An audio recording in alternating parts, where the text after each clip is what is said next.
ஒரு மாதத்துக்கு முன்னாடி ஒரு வெங்காயம் முளை வந்துருச்சுன்னு இப்படி மண்ணில் ஊனி வச்சுருந்தேன். அது இந்த அளவுக்கு சூப்பராக வளர்ந்து வந்திருக்கு. பூவும் விட்டுருச்சு, லைட்டாக முனையெல்லாம் காய ஆரம்பிச்சிச்சு. சரி இதுக்கு மேலே விட்டால் சரி வராது அப்படின்னு சொல்லி இன்றைக்கி ஒரு ரெசிபி ரொம்ப சிம்பிளாக நெட்டில் பார்த்தா ட்ரை பண்ணியிருந்தேன். ரொம்ப டேஸ்டியாக இருந்துச்சு. வேர் பகுதியெல்லாம் நீக்கிட்டு இந்த மாதிரி ஸ்ப்ரிங் ஆனியனை சின்ன சின்னதாக கட் பண்ணி எடுத்திருக்கேன். கூடவே வெங்காயம் தக்காளியும் கட் பண்ணி எடுத்திருக்கேன்.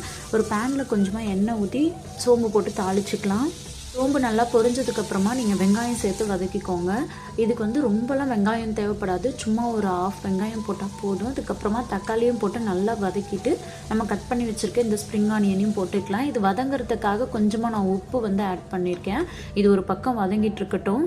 இப்போ ஒரு 2 முட்டையை எடுத்து ஒரு பவுலில் உடச்சி ஊற்றிக்கலாம். அது கூட தேவையான அளவு உப்பு, கொஞ்சமாக காரத்தூள், கொஞ்சம் கரம் மசாலா போட்டு நல்லா பீட் பண்ணி எடுத்துக்கலாம். எப்போவுமே முட்டை பீட் பண்ணுறதுக்கு இந்த ஒரு ஹேண்ட் பீட்டர் தான் யூஸ் பண்ணுவேன். ரொம்ப ரொம்ப சூப்பராக இருக்கும், ஈஸியாகவும் இருக்கும்.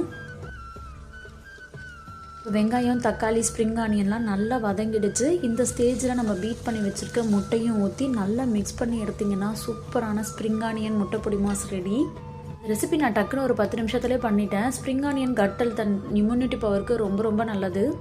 ரெகுலராகவே ஸ்ப்ரிங் ஆனியன் வளர்க்கலான்னு இருக்கேன். இது டேஸ்ட் பார்த்திங்கன்னா அப்படியே முட்டை பொடி மாஸ் மாதிரி தான் இருந்தது. எந்த டிஃப்ரெண்ட்டும் இல்லை.